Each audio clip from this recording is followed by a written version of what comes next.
The last time something was botched as hard as Penn State's coaching search, the Warriors blew a 3-1 lead in the finals. We will recap Rivalry Week and look ahead to the Big Ten championship game. Ohio State and Indiana, who wins? That's on today's Locked On Big Ten Squad. You're talking ball with the Big Ten Squad, sponsored by Game Time. From USC to Ohio State, from Michigan to Oregon, from Nebraska to Washington, it's the local experts of the Locked On Podcast Network bringing you scoops, breakdowns, and the most comprehensive preview of the upcoming Big Ten weekend. No hurt feelings and thin skin allowed. Squad up, you're part of the Big Ten Squad.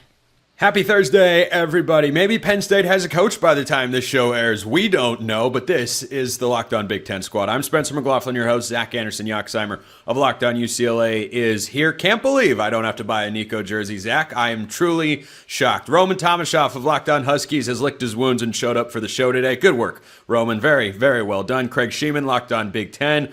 Ryan Herring's Locked On Badgers. Basketball season's here, so he's in a good mood finally. Jay Stevens, Locked On Buckeyes, who we'd all like to hate, but he's too nice of a guy. And Isaiah Hall. Can we get a round of applause? Isaiah Hall of Locked On Wolverines has made an appearance here on the Big Ten Squad. He is wearing scarlet red today. Yes, Isaiah, please chime in. I got to go. So see you guys. Oh, yeah, what a week it has been. The coaching madness is all over the place. Pat Fitzgerald is the head coach at Michigan State, but who knows who's going to be the head coach at Penn State. Zach, I will start with you and we'll go in order. Scale of 1 to 10, how badly do you feel like the Penn State AD Pat Kraft just botched this? I would say probably a 9, considering they've been open since, mid-October? Like, they've been open for quite some time compared to these other jobs, so I'd say massive botch job. Yeah, massive botch job. That's an original phrase here on the Locked On Big Ten Squad. Roman, by the way, it stubs down this week for you, but you're just making an M, man. That's all you're No, actually, it's the Washington W and down. I heard Malik Benson's going to score like Kenny Wheaton, but anyway, yeah, you can weigh in on the Penn State coaching search now. Go for it, man. Well, first of all, nothing has been botched harder than your first attempt at the cold open. I'm just going to throw that out there. There is no documented record of that happening. No documented record whatsoever. And also, who would have thought that all it would take to just topple Penn State was crumble cookies? Like, is that really what wound up getting the job done with all this? It's absolutely tremendous. No, I want to echo Zach's point. The fact that this is the job that's been open the longest, and they're on candidate 15, 16, 17, whatever at this point in time, it's absolutely insane for what I know is viewed widely just, in the grand scheme of college football as a top 15, top 20 job at the very worst. Yeah, I don't think you could put it outside the top 15. Can anybody name 15 jobs they'd rather have than Penn State? Nope. No. I don't think by the way, quick show of hands. Who's had crumble cookies before? Okay. Ryan, you are missing out. They are indeed delicious, and they are also even more popular in Provo. As if they couldn't already, or as if they weren't already popular, Craig, when you keep Kalani Sitake right there and away from Happy Valley, boy, I bet their sales are going to surge big time. Oh, absolutely. He looks like he may have had one or two himself, by the way. But he can buy how many ever he wants now with his new $15 million a year contract. But look, Penn State's a great job, but at the same time, they just fired a coach that wins 10 games a year and got to the playoffs last year, got to the Big Ten championship game last year, and that's not good enough. So anybody knows that they're going in there, they're going into a pressure cooker, which is fine. Some jobs are like that around college football, but I think also Penn State, thinking they were a top 15 job, thought that people would crawl to them for that job and play in that stadium in front of 107,000 people in the whiteout, and it would be a slam dunk. I also think they thought they could just pick up a phone call. I think the first phone call they made was to Urban Meyer. I mean, I don't know if you'd agree with that or not. I mean, they had a conversation. I think there's no doubt about it, but he wasn't interested. And then they're like, what do we do now? And now all these coaches, I think the SEC hired 6 coaches in one day. All these candidates are just going, and there's nobody left. So on a scale of 1 to 10, how bad did they botch us? It's a full-on 10 right now. I mean, it's signing day, boys and girls, and we don't have a head coach. Ryan, what do you think? Yeah, I mean, Craig nailed it. They completely botched it. I mean, have a plan, right? Someday when we have more time, maybe in the summer, I'll tell you guys a story about how I got carjacked in Jacksonville. But it starts with you don't have a plan. You need a plan. So if you're going to fire your coach, who's one of the winningest percentage-wise coaches in the last 10, 15 years, he won at Vanderbilt. You got to have a short list. Barry Alvarez always talked about this. I always have a short list of my next coaches. It doesn't matter what my guy's doing. I have a short list of people. There's no plan. You need to know what you're going to do if you fire James Franklin and you're at Penn State. Otherwise, you're going to end up getting carjacked in Jacksonville. Have a plan. I need to hear more about this. We need more. Come on. We're gonna. I want to give Jay and Isaiah a chance to jump in here while things are still civil. But Ryan, we're not saving that for next summer. We're saving that for later in the show. So, Jay, your thoughts on Penn State? It's bad. It's really bad. I saw a tweet where they said that Penn State only has 5 verbal commitments right now, a day before signing day. That's not good. And if you're Pat Kraft and you let a guy go, you don't have a plan, and you're now on plan 10, 11, 12, and nothing's working for you, does anybody think he might not have a job at some point in time? Because if you mess this up and your money in football is starting to go away, at some point you're messing up the job of Penn State football. That's what Penn State's about. I don't think they'll have a coach tomorrow, Thursday, Friday. I don't think they'll have a coach probably until maybe Sunday or Monday of next week. And I don't blame James Franklin for trying to get those guys to leave to not sign with Penn State to go to Virginia Tech. They want to be coached by him. Of course, he's going to do his job to get those players to be coached by him next year. Isaiah, should Penn State have just gone to try to bring Rich Rodriguez back to the Big Ten? Is that where they're at?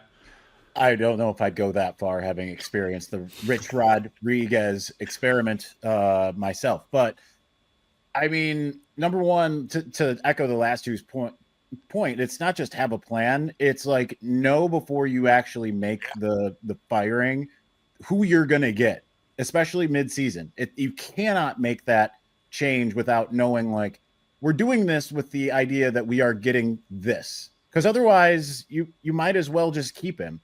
But there are 2 options for him at this point. Actually, sorry, I got a text earlier. Connor Stalions actually turned down the Penn State. So he actually did send me that while I was recording Locked On Wolverines. He's like, I'm turning down the Penn State job. But secondly, I mean, there's this hot coach that's been poaching guys all over the place. I think you just got to look to Blacksburg. And I think that they've got a really hot coach that you could bring in and get 10-win season. Proven winner. Yeah. He knows how to do it in Happy Valley. Program builder. Guy has been at 2 Power 4 stops, Big Ten, SEC. You make a compelling argument. Ryan, you mentioned some personal trauma earlier. Let's dive deeper into that. Can you tell us this story that you just happened to bring up on today's show? Yeah, I'll give you the really quick 1-minute version. So me and my buddy Hank, both from Wisconsin, both joined the Navy. We were down in Jacksonville. And being from Wisconsin, we just thought you could trust everybody because that's what you can do up in northern Wisconsin.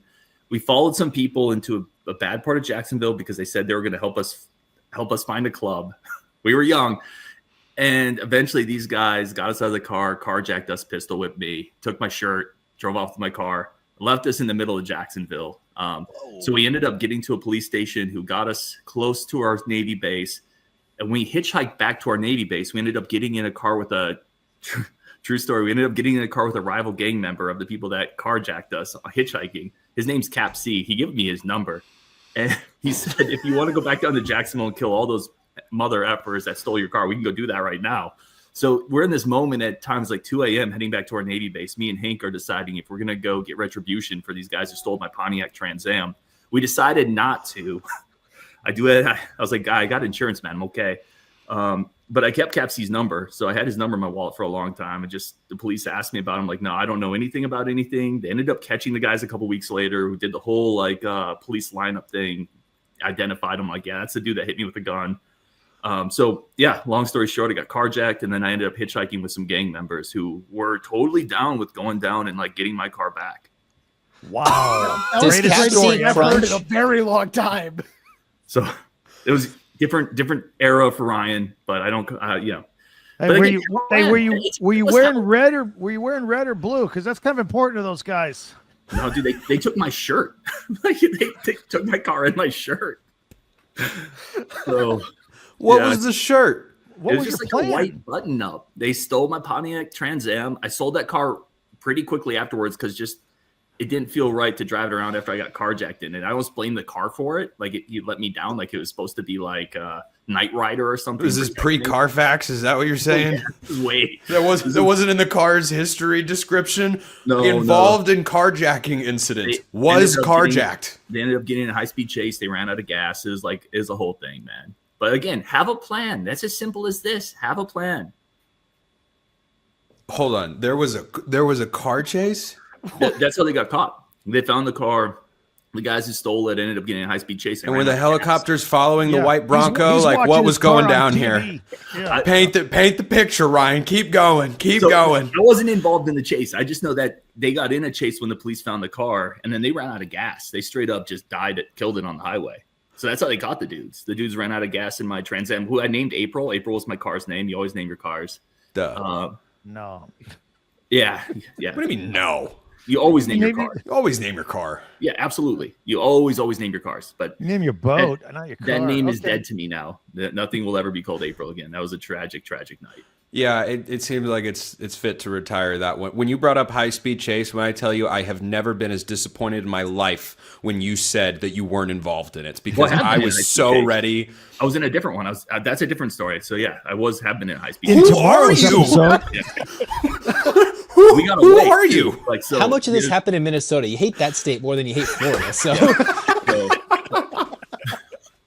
So, like I'll tell you really quick, I spent more of my life on probation in high school than off of it. I had a parole officer. At one point, my grades weren't meeting the average needed to maintain parole, so I altered my grades and gave them to my probation officer. I had to break in and to get my school grades and alter my GPA. The requirement was a C, which I wasn't hitting. So I had to. Well, adjust high my school's grades. hard. High school's hard for Ryan when you don't go. So there's a whole backstory there too, but I feel like I'm derailing us. Again, just have a plan. I will never this is look at way you more the same interesting than again. Indiana, Ohio State. This is amazing. Yeah. Have a plan, ladies and gentlemen. Okay. Well, we have a plan for the rest of the show that now seems wildly uninteresting because we aren't going to go down Ryan's personal rabbit hole of growth and personal triumph and, changing grades like it's an episode of iCarly or something. All right. When we get back, we're going to recap Rivalry Week, which I'm looking forward to. Roman is not. Zach is not. Ryan is definitely not. Isaiah is not. And Craig and Jay are just here to smile at everybody. Okay, let's do that when we get back on the Locked On Big Ten Squad. First, this episode brought to you by our friends at FanDuel. NFL Sundays move fast. One big play, and suddenly everything feels different. That's what makes live betting with FanDuel so exciting. You're not just watching the game, you're reacting to it in real time. With FanDuel, you can place bets as the action unfolds. Every drive, every momentum swing, every highlight moment. And of course, college football is there at FanDuel. And the Big Ten Championship game, which we will talk about later on today's show, has got Ohio State minus 5.5 over Indiana. If you think that FanDuel just doesn't understand what the Hoosiers are all about, maybe you take them plus 5.5. Maybe if you're feeling risky, if you're feeling bold, you take a money line. Or if you think Ohio State's just going to roll, because that's what it seems like they do to everybody this year, Ohio State minus 5.5 could be for you. If you want to be right in the middle of the action this season, visit FanDuel.com and place your NFL live bets all season long. FanDuel, the game moves fast, and so can you. NFL, college football, they've got it all. Check out FanDuel today. All right, continuing on here with the Locked On Big Ten Squad, let's recap Rivalry Weekend. Jay, we'll start with you, and while you talk, I'm gonna grab something real quick. But what did you make of the game? Yes, Roman. Come on, it had. Can to. we make it fast? Yeah, Jay, take your time. Take your time, Jay. Your thoughts on Ohio State taking care of Michigan in Ann Arbor? Well, you say take my time. I think about that 20-play drive that spanned about 12 minutes between the third and fourth quarters in that game against Michigan. It was just a fun game to watch. It was the first time since 2019 that Ohio State beat Michigan, and it was just a straight, I won't say beat down, but anytime you play your rival and you don't allow them to score a touchdown, that's something to really be very proud of, because there was a time in Ryan Day's tenure, the defense was trash. It was horrible. And all of a sudden, now you have the defense that's the best defense in the country, even better than last year's defense. And I was expecting Bryce Underwood to be able to do a little bit more than he did. I understand also that George Marshall going down in that game drastically impacted how the offense could move. But Buckeyes won. Ryan Day had a plan. Also had a plan when the communication on the sidelines was cut off at some point in time. And, I mean, it just goes to show the evolution of Ryan Day and how he's adapting to whatever may happen. And what's the lesson of today's Big Ten squad? Always have a plan. always have a plan. Right, Ryan? Isaiah, how was Saturday's game received in Michigan land? Not well. They were kind of on fire everybody mode, as you can imagine at this point. Quick. I mean, it's kind of been percolating. Everyone could kind of feel what was probably going to happen. Didn't help Michigan to not have basically all of its best players and, two starting running backs, the starting fullback who's actually pivotal to Michigan, starting linebackers just disappeared, not injured, just disappeared essentially. But ultimately, I think it hurt Michigan fans the most to see Michigan get beat at its own game. So with that, like getting beat out by having all of these long drives against them, unable to stop the run, all of those types of things, considering Sharon Moore's whole thing was we're going to smash, it's kind of like, what are we doing here? Because if you took away Ohio State's wide receivers in terms of like, if Michigan, I shouldn't say take away, but if Michigan's wide receivers were just going nuts against Ohio State, everyone would be looking rightfully at Ryan Day and be like, I thought that's what you were supposed to do. And yet, that's kind of the case that way everyone's looking at is like the one thing that you're supposed to be able to be good at is the one thing that you couldn't do. So it's not being received well, but it's what is the meet the new boss, same as the old boss? We're right back there. Fire anyone at Michigan. That seems like an overreaction to me, right? Well, there's also, you have to keep in mind, Michigan's played every game close, including the bad teams, the ranked teams. They've just gotten absolutely dominated. Jay, I'll say it. Michigan got absolutely dominated in that game. I mean, it wasn't close. Ohio State could have scored 50 if it wanted to. It just chose not to. Craig, what'd you make of rivalry weekend? Your biggest takeaways? Well, being an Indiana grad, after we thumped Purdue 56-3, capped on top of our 66-0 beatdown last year, that's 122-3 over the last 2 years. So I'm pretty happy about that part of rivalry weekend. What about elsewhere? And I was going for the big picture takeaway because beating Purdue, I don't know if that's a big accomplishment in the Big Ten. I mean, who hasn't done that in the last 2 years? Well, I think the perfect way to button up the Michigan-Ohio State game is absolutely Ohio State did to Michigan what Michigan used to do. That's the best I've ever seen Ohio State's offensive line, to be honest with you. Yeah. And are you in the camp in Oregon that if Washington had beaten you, you would not be in the playoffs? Because I thought that was a low-key must-win game for the Ducks against Washington this week. Yeah, and with the way the rankings came out, I think it's difficult to say because certainly – if Washington had won the game, they didn't. In case Roman forgot, just wanted to remind him there. I did. Thanks. I'll tell you a story when it's my okay. turn. If that had happened, then Washington's in the top 25 at 9-3. They might even be in the top 20, and then it's a top 20 road loss. So you're going to drop them out for.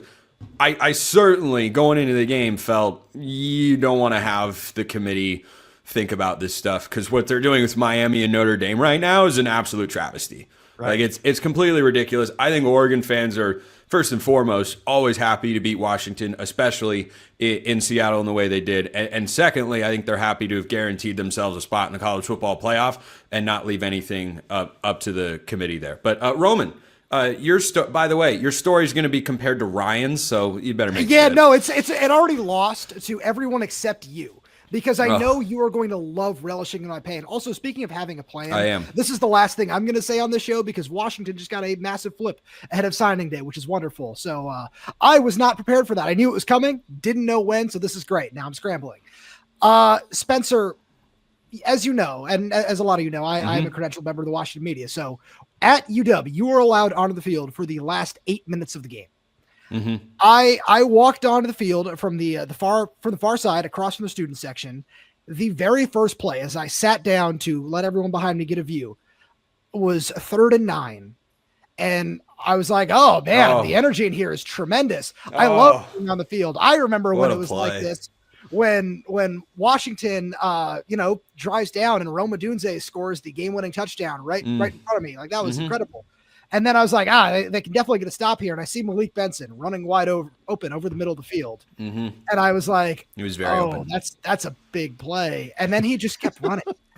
And he kept running. It was and like, then the two Washington guys collided into each other because they couldn't catch up to him. That I legitimately could not see that from my view. I saw it, watch it on TV, and I've seen it in the 20 times that I've watched the play since Saturday. Yeah, I'm sure you did. But no, the one thing I will say is Washington showed a lot in terms of the young guys and the physicality that they played with in that game. And I did come away legitimately happy with where the program is going. The one thing that I will say is Damon Williams' performances in big games this year, as the three guys at the bottom of the screen also know full well, is the biggest thing that I want to see improve from next season. And a lot of that falls on Jed Fish. And I want to see Jed Fish continue to improve as a play caller and continue to get his young quarterback ready for some of these big moments, because going 0-3 against top 25 teams and then also scoring 10 points at Wisconsin, who also has a great defense, you have to give him credit for that. That is just not going to cut it with a junior quarterback. As a sophomore, I feel like it's one of those things where, all right, it's his first full season as a starter. You can get away with that a little bit. That's not going to cut it next year. And that's something that needs to take a big step forward. And with that said, Washington getting Jordan Clay, awesome win. See you guys later. Okay. All right. Roman's out on that note. Zach and Ryan, you guys may air your grievances and rivalry losses here. Either one of you can go first. I don't care about USC. They suck. They're garbage. The biggest win for us was getting a new coach. And since Mark isn't here, I don't have to suffer any consequences. So I think it's okay. UCLA When Mark's here, we can't hear him anyway. Well, it's okay. Muffled, jarbled anyways. So the big thing is UCLA, we had one more punishment to be suffered. They played well in the beginning of the game. They actually were leading at halftime. Of all the aggressiveness that Tim Skipper displayed in the previous games, fake punts, the fake field goal. Of course, Roman left, so that's the perfect time to drop it in there. Then anything that went right or wrong, UCLA did not actually be aggressive against USC, which kind of shocked me when they could have upset USC, at least at times in the first half. Then they showcased why they were a 3-9 football team when it went false start, sack, false start in like a 5-play sequence. That was embarrassing. If you go back and watch it, it was rough when the game was somewhat in the balance, but not. But UCLA getting Bob Chesney is the big report of the week. I've all but forgotten about it. So have all the UCLA fans struggling to get over that USC loss. It's bad. It's good news. The Bruins are heading up in the right direction in 26. Speaking of heading up in the right direction, Ryan Herring's Locked On Badgers. It'll be all right, man. The second half of the season, turn things around. God, we were so close. We had hope. We had momentum. And then we played Minnesota and lost. I'll tell you where I'm at right now, and I'll make this really quick, is I bought a Paul Bunyan replica axe several years ago. That's obviously the trophy that Wisconsin, Minnesota plays for. So I display that when in the background of my show when we have the trophy. When the Badgers win the trophy, I get to display it. It's gone so bad, I lost my trophy. I don't know where my axe is. It's been years, and we've moved. Before the show, I'm yelling at my wife. I'm like, not yelling. I'm like, hey, babe, have you seen my axe? Isn't it in the garage? I'm like, no, it's an axe. I know where that is if it's there. Check the basement. I don't see my axe. I've lost my axe. That's the level to where I'm at right now. I don't even have the axe. Look out in the driveway. They're chopping wood. I went to get my splitting maul, right? Because I live in northern Wisconsin, so I can split wood and milk a cow, all that good stuff up here. So I went to get my splitting maul in case we had to display that. I needed a temporary stand-in axe, but of course that didn't matter because once again, the Badgers swapped quarterbacks halfway through the game and scored 7 points. A minor victory. They didn't finish last in the nation in scoring. They're only 135th. Thank you, Massachusetts. So it is what it is, man. Another loss, end the season. Like Zach said, hopefully just uphill from here.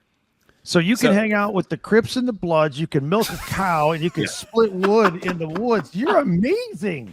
Yeah, dude, your resume is outrageous. Outrageously good. Overcome personal tragedy. Mm-hmm. Capable of altering report cards. Split wood.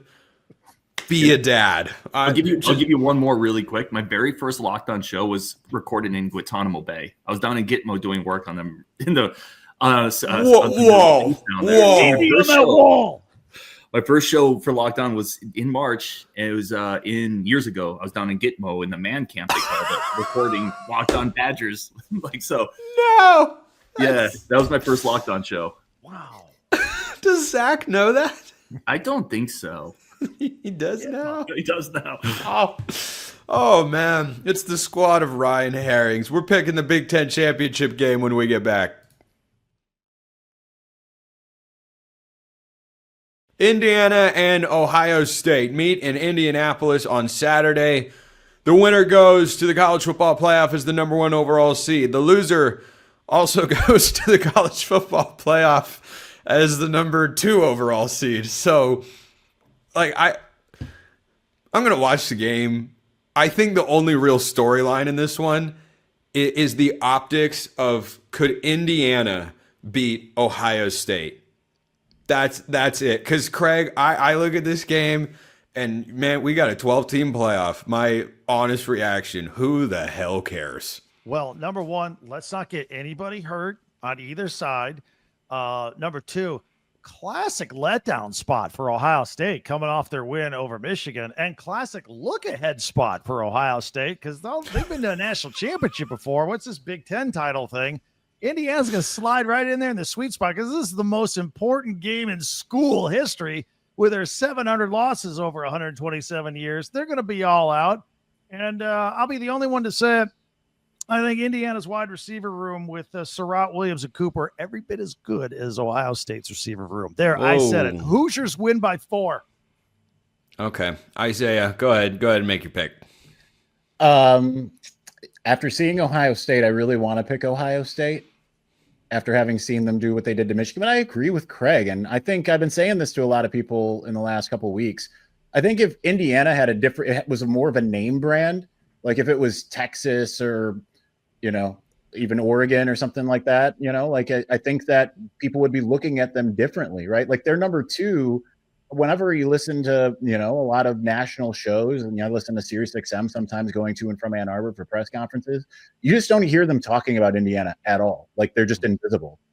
I think that Indiana, especially with the way Kurt Cignetti gets that team fired up, I think that they're going to have the upset. I agree. I think it's a little bit of a letdown. Whoa! We got 2 for the Hoosiers so far. Ryan, And are you Jacob taking the Goes isn't favorite here. Buckeyes? I came here thinking I'd be the guy on Indiana and everybody else would be Ohio State. I kind of think Craig and Isaiah make great points. I think it matters more for Indiana. I truthfully think it matters more for them than it does Ohio State. And Indiana's a wagon. They're great, man. What to go into Autzen and do what they did, they're a tremendous team that doesn't get the national respect that they frankly deserve.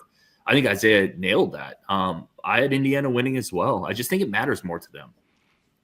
Jay, we got a 5-man panel here to pick the Big Ten championship game, and Ohio State doesn't have a scarlet O on the board yet. Are you going to change that? Of course I am. I'm not crazy. Hey, man, you picked Ohio State to lose the Rose Bowl in January, and that voodoo turned into one of the worst days of my life. Thanks for that, by the way. I'm not doing that right now.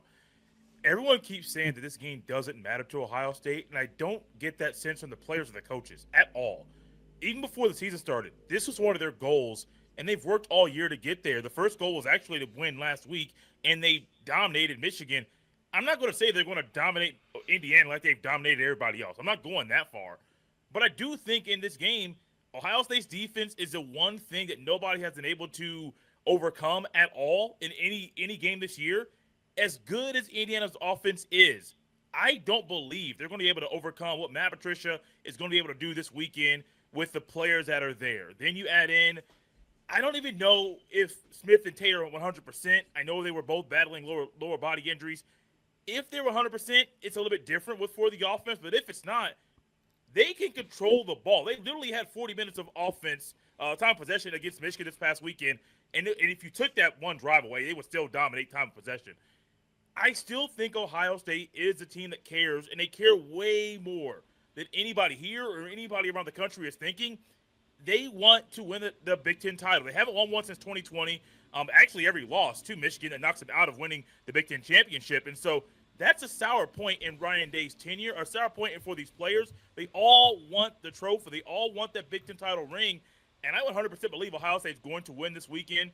And I would not be shocked if they won by double digits. That wouldn't shock me at all. This defense is for real. I know what Mendoza has done, he also almost coughed the ball up numerous times last week against Purdue. So, yeah, the margin of victory was big. He almost threw, 4 interceptions in that game? And so I 3. still believe in Ohio State. I almost believe in Ohio State's. That boy, Craig. I still believe in Ohio State. Stand up for your guy. I still believe that the running game and the offensive line that is playing a whole lot better right now. I was shocked with how well they played last week against Michigan. That is a major reason why I think Ohio State wins on Saturday night. Yeah, I'm going with the Buckeyes here. I can't go against. I'd rather be proven wrong with someone beating them than picking against Ohio State with the way that they've played, with how Julian Sayin is playing. And I just want to close with this note. When I first threw it to Jay to make his game pick, did you guys notice how calm and cool and collected he is? Right, and he's just so mellow about everything. Just got a national title last year, might have another one this year, might not. And if not, well, just go ahead and win it next year. I think he's got the coolest confidence of anybody at this network right now. Just throwing it out. So I'm on Ohio State. Jay's on Ohio State. Craig, Isaiah, and Ryan all like Indiana in the Big Ten championship game. That's it for this week's Locked On Big Ten Squad. We'll see you next time. And until then, hope you all have a wonderful rest of your day.